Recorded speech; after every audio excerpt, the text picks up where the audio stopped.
आज है 9 मई और आज हम 9 मई के कुछ करंट अफेयर्स पढ़ेंगे। तो भाई पहला करंट अफेयर्स की बात करते हैं हम, शिक्षा भर्ती घोटाला मानवीय पहलू। अब ही देखो ये जो जैसे कि लोगों को किसी भी चीज़ में, जैसे कोई गवर्नमेंट एग्ज़ाम की जैसे बच्चे तैयारी करते हैं, गवर्नमेंट एग्ज़ाम देते हैं, तो इतने एग्ज़ाम देकर आते हैं बच्चे, उतने में देखा जाता है तो किसी बच्चे का एग्ज़ाम का जो क्वेश्चन पेपर है भाई वो लीक की न्यूज़ सुना जाती है। बेचारे इतने टाइम में जितना मतलब मेहनत करके किसी एग्ज़ाम को देता है और इतनी मेहनत करके एग्ज़ाम सेंटर तक पहुँचता है, दूर दूर के जो बच्चे होते हैं, उसके बाद जब इस तरीके की न्यूज़ आती है कि पेपर लीक हो जाना, पेपर दोबारा से होगा, इस तरीके की न्यूज़ है, तो ये इंसान को, बच्चे का एक जो मनोबल है उसको तोड़ती हैं और मतलब इस तरीके की चीज़ें अच्छी नहीं, उसके मनोबल को तोड़ कर रख देती हैं कि भाई जिस बच्चे ने मेहनत की थी, जो बच्चा असलियत में जो मेहनत करता है उसके बाद तो किसी एग्ज़ाम को देता है और ये सब चीज़ें जब सुनता है। तो इसी तरीके से में भी एक केस जो पश्चिम बंगाल में काफ़ी हो रहा है, जिसमें कहा जाता है शिक्षक भर्ती घोटाला, जिसमें शिक्षकों की जो भर्ती है वो उसके बीच में काफ़ी ज़्यादा जो है वो करप्शन, जो मतलब इस तरीके की चीज़ें हुई हैं कि उनका जो शिक्षकों हैं उनको मतलब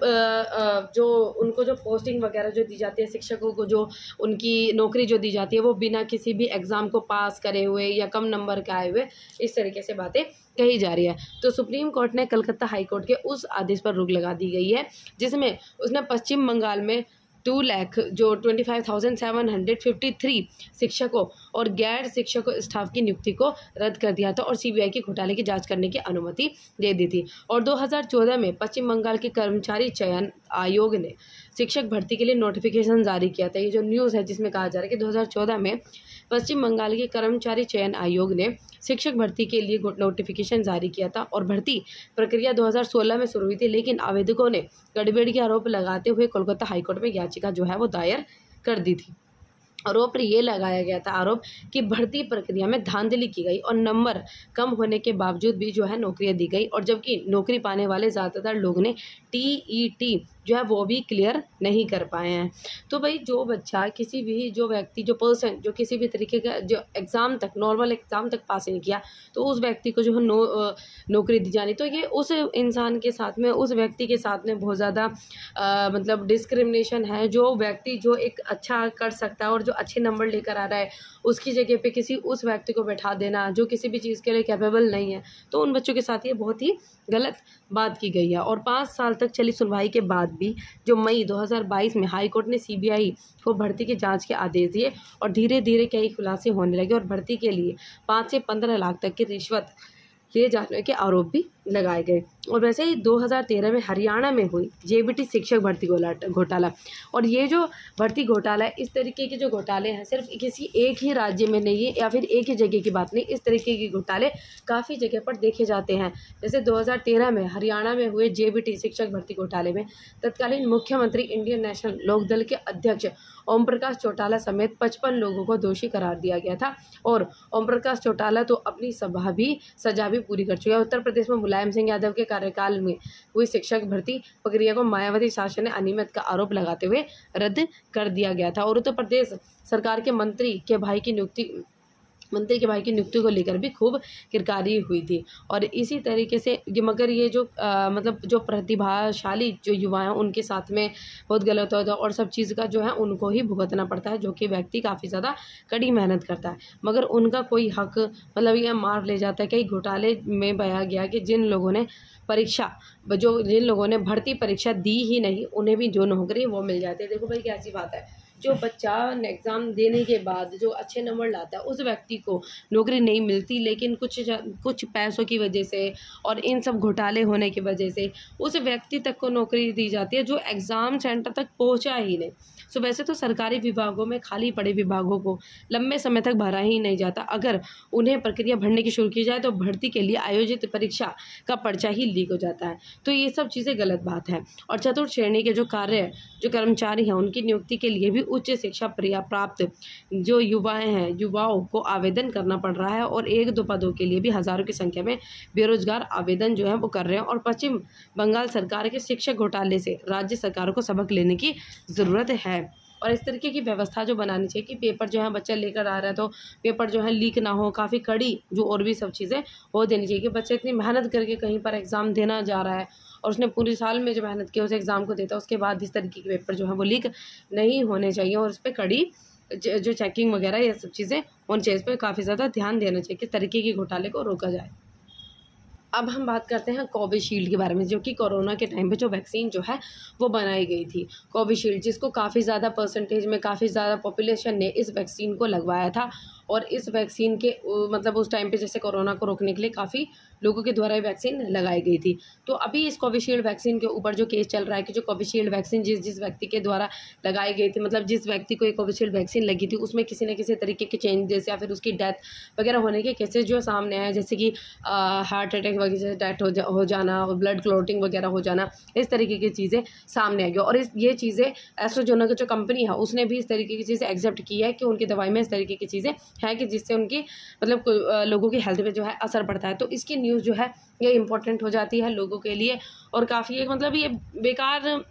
इसको कह सकते हैं कि भाई जिस व्यक्ति को लगी है मतलब कितना उसको लग रहा होगा कि मेरे के अंदर कुछ प्रॉब्लम ना हो जाए, भाई कोविशील्ड जिस व्यक्ति ने लगवाई है और वापस ले। वैसे तो ये है कि मतलब काफ़ी सारी वैक्सीन है, कितना मतलब कोई भी वैक्सीन होती है उसका कुछ गलत और दुष्परिणाम जो है वो होता है। ये कंपनी के द्वारा कहा गया है कि कुछ भी वैक्सीन है, कोई दवाई ले लो, उसका कुछ नेगेटिव पॉजिटिव इम्पैक्ट तो होता है, लेकिन इस तरीके का हो जाना कि इंसान की डेथ तक हो जाए इसमें, तो ये सब चीज़ें गलत है। तो यही इसमें कहा जा रहा है कि जो एस्ट्राजेनेका है, जो कोविशील्ड वैक्सीन उनके द्वारा वापस ली गई है, और जो कंपनी एस्ट्राजेनेका ने दुनिया भर से अपने जो कोविड-19 जो रोधी टीके हैं वो वापस मंगाना शुरू कर दिया। और कंपनी ने कुछ दिन पहले इस तरीके की चीज़ें स्वीकार की थी कि उनके वैक्सीन के कारण जो है वो खून के थक्के जमना और ये सब चीज़ें जो हैं ब्लड अटैक वगैरह वो स्टार्ट हुए हैं। और एस्ट्राजेनेका ने SII जो कहा जाता है सीरम इंस्टीट्यूट ऑफ इंडिया के साथ मिलकर भारत को कोविशील्ड टीकों की आपूर्ति की थी। और कंपनी ने यह बयान में ये भी कहा है कि जो महामारी के बाद से उपलब्ध टीकों की जो है अधिक संख्या को देखते हुए इन्हें वापस लाने की प्रक्रिया शुरू कर दी गई है। और एस्ट्राजेनेका ने कोविड-19 के टीके विकसित करने के लिए ऑक्सफोर्ड विश्वविद्यालय के साथ भी साझेदारी की थी, और भारत में इसको कोविशील्ड नाम से जाना जाता है, और यूरोप में इसी वैक्सीन को वैक्सजेवरिया के नाम से जो है वो जाना जाता है। और इससे वैक्सजेवरिया की मांग में गिरावट भी आई है। और साइड इफेक्ट्स को लेकर विवाद उठा है। जो कोविशील्ड वैक्सीन के साइड इफेक्ट्स को लेकर विवाद जो उठा है, इसके काफ़ी सारे दुष्परिणाम देखने जाते हैं, क्योंकि ये कहा जा रहा है कि जब से व्यक्ति में कोविशील्ड की वैक्सीन लगनी शुरू हुई, और जब से जो कोविशील्ड की वैक्सीन लगी है, उस टाइम से जो हार्ट अटैक है, नॉर्मल व्यक्ति कुछ भी नॉर्मल कोई भी चीज़ अपने काम में कोई भी एक्टिविटी जो है वो कर रहा है, तो उसको सिंपली आपने देखो काफ़ी सारी वीडियोज़ इस तरीके से वायरल होती है। कोई व्यक्ति बैठा होता है, शादी में बैठा होता है, किसी भी तरीके का कोई फंक्शन कर रहा होता है, नॉर्मली ही उसको एकदम से अटैक आ जाता है और वो क्या हो जाता है, उसकी डेथ हो जाती है। तो ये सब चीज़ें कहा जा रहा है कि जब से इस तरीके की वैक्सीन लगी है उसके बाद से जो केसेस है वो काफ़ी ज़्यादा बढ़ रहे हैं। और जब सर्च किया गया तो इन सब चीज़ों के बाद में देखा था कि कोविशील्ड में इस तरीके की चीज़ें हैं कि जिस व्यक्ति को कोविशील्ड लगी है उसमें इस तरीके के केसेस काफ़ी ज़्यादा देखने के मिल रही है, और जिससे ये कहा जा रहा है कि जो कोविशील्ड है उसकी वजह से ही काफ़ी सारे दुष्परिणाम देखने के लिए मिल रहे हैं। और स्वतंत्र अनुमान जो है उसके अनुसार टीकों का इस्तेमाल शुरू होने के बाद के पहले में 65 लाख से अधिक लोगों की जान बचाई गई, और दुनिया भर में 3 अरब से अधिक खुराकों की आपूर्ति की गई। तो यही पूरी न्यूज़ है एस्ट्राजेनेका की द्वारा। तो ये इंपॉर्टेंट न्यूज़ भी हो सकती है, जैसे कि गवर्नमेंट एग्जाम के द्वारा कि कोविशील्ड किस कंपनी के द्वारा जो है वो बनाई गई थी, ठीक है, और ये कोविशील्ड है उसका नाम जो यूरोपियन कंट्रीज़ में उसका नाम क्या था, कब बनाई गई थी, ये सब चीज़ें आ सकते हैं। सो ये इंपॉर्टेंट टॉपिक हो सकता है, और ये आपके लिए जानकारी, नॉलेज के लिए भी जानकारी काफ़ी ज़्यादा इंपॉर्टेंट है कि कोविशील्ड जो है उसकी कंपनी को एस्ट्राजेनेका ने बनाया था, और कोविशील्ड के क्या तरीके के दुष्परिणाम आप तो लग गई।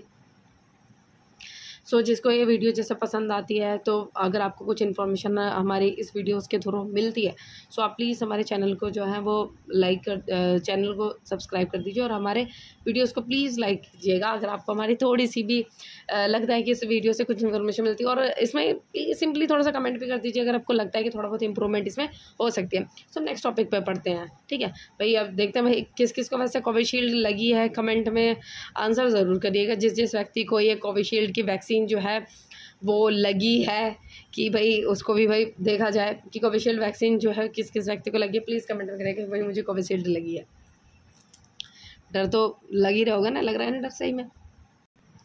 जंगल में आग इंद्र देवता नहीं बुझा सकते। इसमें कहा जा रहा है उत्तराखंड के जो जंगलों में इतनी ज़्यादा भीषण आग लगी है, उसके शांत ना होने की वजह से इस तरीके की न्यूज़ आ रही है कि जो आग है वो लगातार बढ़ती जा रही है, जिसके ऊपर सुप्रीम कोर्ट का यह कहना है कि हम जो है बारिश या फिर क्लाउड सीडिंग के भरोसे नहीं बैठ सकते हैं कि और इसके इन सब चीज़ों के लिए कुछ ना कुछ करना चाहिए कि लगातार इस तरीके के जो साल आते हैं, गर्मी आती है, इसमें जंगलों में जो भीषण आग जो है वो लगनी शुरू हो जाती है और उसको कंट्रोल भी नहीं किया जाता। और उत्तराखंड के जंगलों की जो इस तरीके की कंटिन्यूसली जो पिक्चर जा रही है, जिसमें सुप्रीम कोर्ट का यह कहना है कि इस तरीके की आग है उसको शांत क्यों नहीं किया जा रहा और कंटिन्यूसली जो आग है वो बढ़ती जा रही है। और हर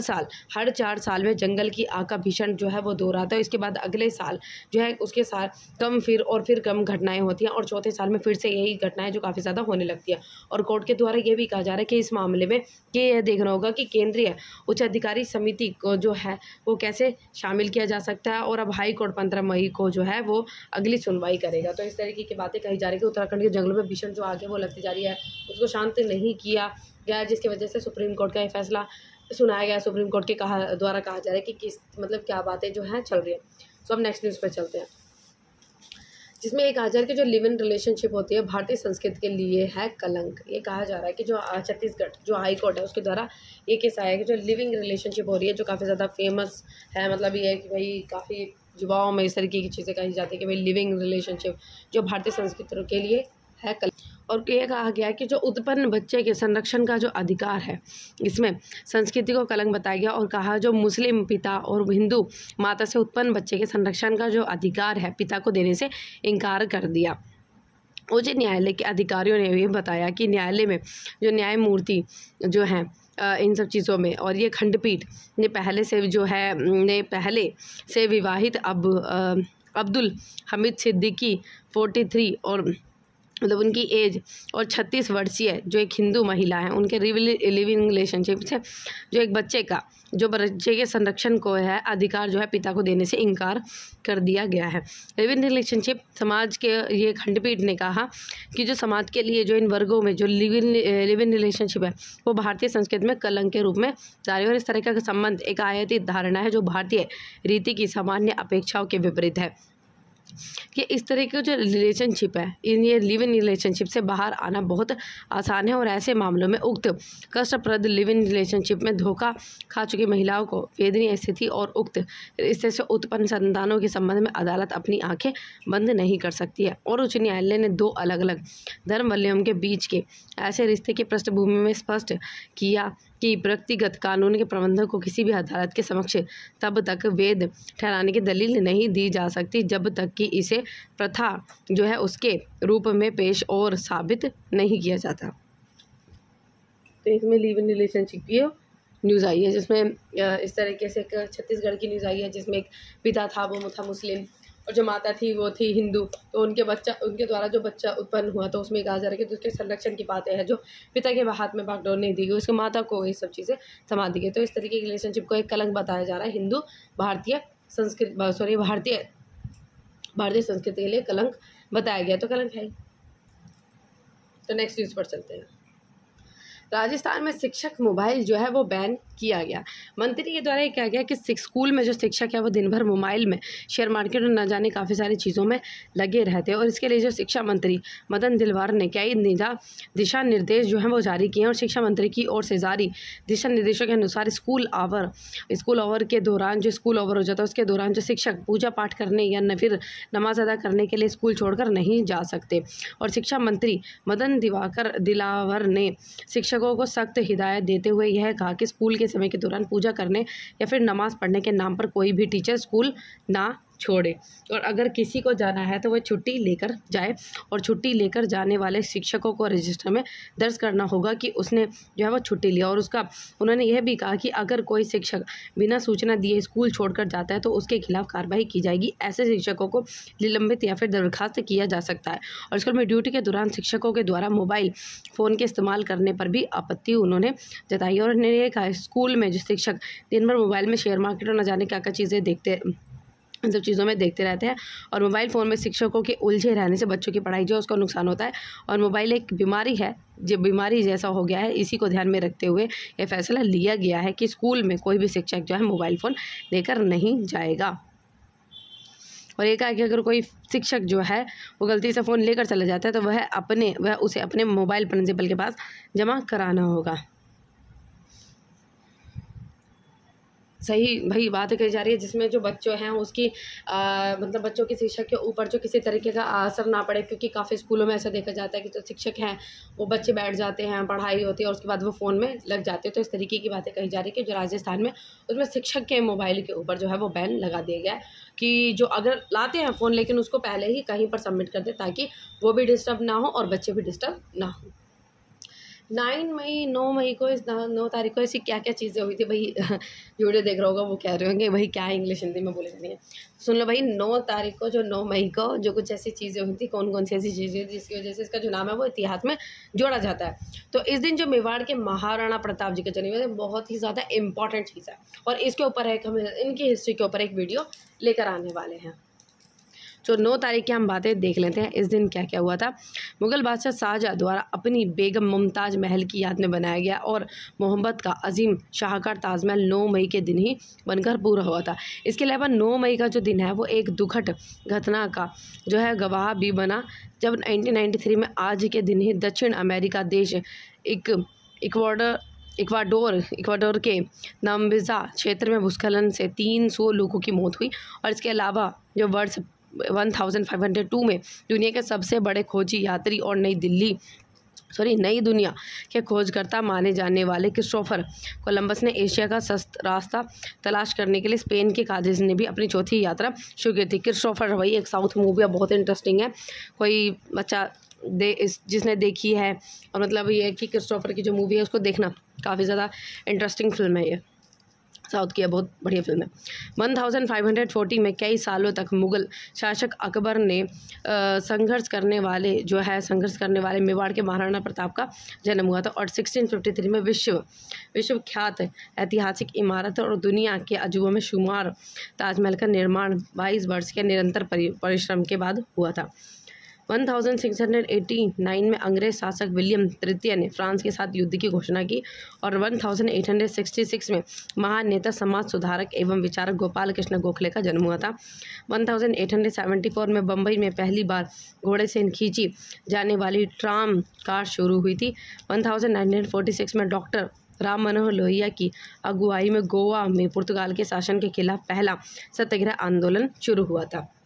और 1947 में वैश्विक वित्तीय संस्था विश्व बैंक ने अपना पहला ऋण जो फ्रांस को दिया था और दूसरे विश्व युद्ध के बाद पुनर्निर्माण के लिए फ्रांस ने $50 करोड़ का कर्ज मांगा था। और 1994 में स्थापित विश्व बैंक ने उसे इससे आधा अर्थात $25 करोड़ का कर्ज दिया था। तो ये है 9 तारीख के 9 मई के कुछ ऐसे इंपॉर्टेंट डेट्स जिसको याद रखना ज़्यादा ज़रूरी है और 9 तारीख को किस वजह से इतिहास में जाना जाता है। कृपया गंदगी वाली दिल्ली को साफ कर लीजिए। डेनमार्क के जो राजदूत फ्रेडरिक स्वेन ने हाथ जोड़कर यह अपील की है। डेनमार्क राजदूत ने एम्बेसी के जो पास है पड़े कचरे की वीडियो की वायरल और शिकायत पर एक्शन में आया NDMC। ठीक है, तो ये बात जो उनके द्वारा कही जा रही है कि ये डेनमार्क के जो राजदूत जो फ्रेडरिक स्वेन है जो आए थे, उन्होंने दिल्ली में इस तरीके की गंदगी देखी, फिर उन्होंने वीडियो बनाई, उस तरीके की वीडियो जो है काफ़ी ज़्यादा वायरल हो गई है। और ये कहा जा रहा है कि जो दिल्ली है उसमें उन्होंने ये सब चीज़ें कही। दिल्ली है वो कहने को हरा भरा शहर है, काफ़ी सुथरा, लेकिन इसकी हकीकत कुछ और ही है। इसमें हर कोई वाकिफ़ भी है और ये सब दिल्ली में रह रहे डेनमार्क के राजदूत, दिल्ली में रह रहे डेनमार्क के जो राजदूत है फ्रेडरिक स्वेन के हैं। और दरअसल उनके इन शब्दों में से बुधवार को NDMC में हडकंप जो है वो मच गया और मतलब इस तरीके की चीज़ों के ऊपर फिर ध्यान दिया गया कि इस तरीके की बातें जो हैं वो हो रही है। और डेनमार्क दूतावास के बाहर पहुंच गए और जो देखते ही जो आधा दर्जन सफाई कर्मी जो हैं दिल्ली स्थित डेनमार्क दूतावास के बाहर पहुंच गए और वहां की एक सर्विस लेन की सफाई होने लगी। और बाद में राजदूत ने NDMC की इस तेज़ तर्रार कार्रवाई की तारीफ भी की और वीडियो में डेनमार्क के राजदूत फ्रेडरिक स्वेन ने एम्बेसी के पीछे पड़े इस कचरे को भी दिखाया, जिसकी वजह से काफ़ी ज़्यादा वीडियो वायरल हो गई और जिसकी वजह से जो जो NDMC है उन्होंने इस तरफ से ध्यान दिया और इसको जो कचरा है उसको साफ करने की कोशिश की गई और सफाई के ऊपर और भी काफ़ी ज़्यादा ध्यान देने की बातें की गई। और कचरे की सफाई हो जाने के बाद उन्होंने कहा कि यह एक सर्विस लेन है और यहीं की वीडियो मैंने कुछ घंटे पहले पोस्ट किया था, लेकिन यह एक मानवीय एक्शन था और एनडीएमसी के हीरो आए और मेरी बात समझी और उन्होंने समझा कि इतनी सुंदर लेन को गंदगी से भरा नहीं छोड़ सकते और उन्होंने कार्रवाई की और इसके लिए धन्यवाद। और स्वेन के द्वारा आगे बोला गया कि यह एक मुद्दे को उठाने का मामला है कि ना कि शिकायत करने का, और मुझे बहुत गर्व है कि एनडीएमसी ने कुछ ही मिनटों में कार्रवाई की गई और यह मैं यहाँ 11 साल से रह रहा हूँ और हमें भारत से बहुत प्यार है, ये उनके द्वारा कहा गया जो डेनमार्क के जो राजदूत हैं। भारत ने सोलर एनर्जी उत्पादन में जापान को पीछे छोड़ा। सौर ऊर्जा के उपयोग पर जोर के साथ भारत बीते साल जापान को पीछे छोड़ते हुए दुनिया में तीसरे सबसे बड़ा सौर ऊर्जा उत्पादक बन गया और वैश्विक ऊर्जा क्षेत्र में काम कर रहे शोध संस्थान नंबर की एक रिपोर्ट में यह कहा गया है कि भारत 2015 में सौर ऊर्जा के उपयोग के मामले में 9वें स्थान पर था और जो कि अब पहुंचकर दुनिया में सबसे तीसरे बड़े स्थान पर पहुंच चुका है। और ग्लोबल इलेक्ट्रिसिटी रिव्यू शीर्षक से सारी जानकारी में ये कहा गया, जो जारी रिपोर्ट में यह कहा गया कि वर्ष 2023 में वैश्विक बिजली उत्पादन का 5.5% सौर ऊर्जा के रूप में हुआ और वैश्विक रुख के अनुरूप भारत ने पिछले साल कुल बिजली उत्पादन का 5.8% सौर ऊर्जा से प्राप्त किया। और एम्बर के एशिया कार्यक्रम के निदेशक आदित्य लोला ने कहा कि हरित बिजली क्षमता बढ़ाना सिर्फ बिजली क्षेत्र में कार्बन उत्सर्जन को कम करने के लिए नहीं है और बल्कि अर्थव्यवस्था में बढ़ती बिजली की मांग को पूरा करने और आर्थिक वृद्धि को उत्सर्जन से अलग करने के लिए भी इसकी आवश्यकता है। और भारत में 2023 में सौर ऊर्जा उत्पादन में जो वृद्धि है वो दुनिया की चौथी सबसे बड़ी वृद्धि है और भारत इस मामले में चीन, अमेरिका और ब्राज़ील से भी पीछे रहा। और इन चारों देशों की सौर ऊर्जा वृद्धि में हिस्सेदारी 2023 में 75% रही। और एम्बर के द्वारा ये कहा गया कि 2023 में वैश्विक सौर उत्पादन 2015 की तुलना में 6 गुना अधिक था। और रिपोर्ट के अनुसार भारत में जो बिजली उत्पादन में सौर ऊर्जा का योगदान 2015 में सिर्फ 0.5% था और जो 2023 में बढ़कर 5.8% हो गया, मतलब काफ़ी ज़्यादा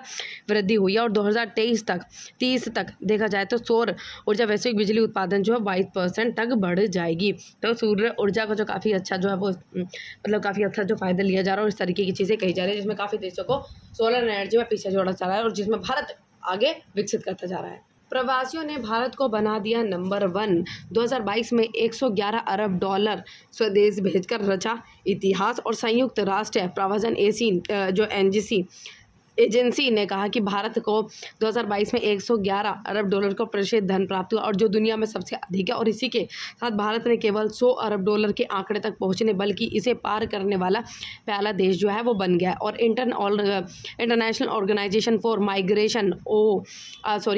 IOM ने मंगलवार को जारी अपनी विश्व प्रवासन रिपोर्ट, तो ये काफ़ी ज़्यादा इंपॉर्टेंट है जो प्रीलिम्स के लिए जो बच्चे एग्जाम दे रहे हैं, अगर इस वीडियो को देख रहे हैं तो उनके लिए काफ़ी ज़्यादा इम्पॉर्टेंट है कि जो इंटरनेशनल ऑर्गेनाइजेशन फॉर माइग्रेशन ने जो रिपोर्ट जारी अपनी विश्व प्रवासन रिपोर्ट 2024 में यह कहा कि 2022 में प्रेषित धन प्राप्त करने वाले शीर्ष 5 देशों में भारत, मैक्सिको, चीन, फिलीपींस और फ्रांस शामिल है। और प्रेषित धन या रेमिटेंस का जो आशय प्रवासियों द्वारा मूल देशों में मित्रों और रिश्तेदारों को किए गए वित्तीय या अन्य तरह के हस्तांतरण से है। और ये भी कहा गया रिपोर्ट में कि जो भारत है बाकी देशों में सबसे ऊपर है और उसे $111 अरब से अधिक धनराशि मिली है। मैक्सिको जो है वो 2022 में दूसरा सबसे ज़्यादा प्रेषित धन प्राप्त करने वाला देश है और यह स्थान उसने 2021 में चीन को पीछे छोड़कर हासिल किया था। इलियाना प्राइमरी चुनाव में जीते बाइडन ट्रंप। अमेरिका के जो राष्ट्रपति जो बाइडन और पूर्व राष्ट्रपति जिनका नाम है डोनाल्ड ट्रंप ने नवंबर में होने वाले राष्ट्रपति चुनाव से पहले इंडियाना राज्य में हुए प्राइमरी चुनाव में अपनी जो पार्टी की ओर से जीत जो है वो हासिल की है। और अमेरिकी मीडिया में आई खबरों के अनुसार मंगलवार को मिली जीत के साथ ही ट्रंप को 58 और डेलीग्रेट्स के वोट मिले हैं और हालांकि वे पहले ही रिपब्लिकन जो पार्टी के संभावित उम्मीदवार हैं।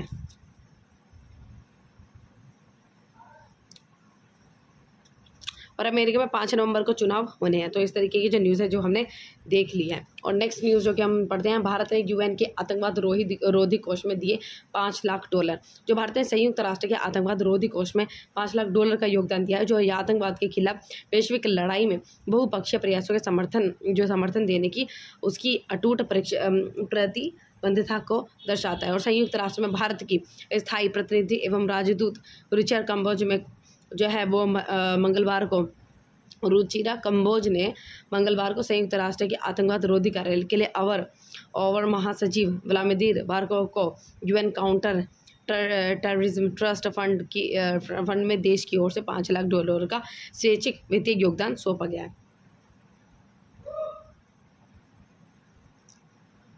जो भारत व आतंकवाद के खतरे से प्रभावी ढंग से जो है वो निपटने के लिए सदस्य देशों की क्षमता निर्माण में संयुक्त राष्ट्र आतंकवाद रोधी कार्यालय के निर्णय और कार्यों को बहुत महत्व देता है। तो ये है इम्पोर्टेंट न्यूज़ जो हमने सारे न्यूज़पेपर को कवर कर लिया है। 9 तारीख की सारी न्यूज़ जो इम्पोर्टेंट जो हमको लगी जो इम्पोर्टेंट हो सकती है और जो किसी एग्ज़ाम में या फिर पता होनी चाहिए, तो हमने सारी न्यूज़ को कवर कर लिया है।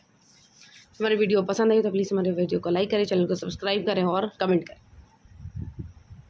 And very all the best अगर आप किसी भी गवर्नमेंट एग्जाम की तैयारी कर रहे हो और हमारी वीडियोज़ को देख रहे हैं।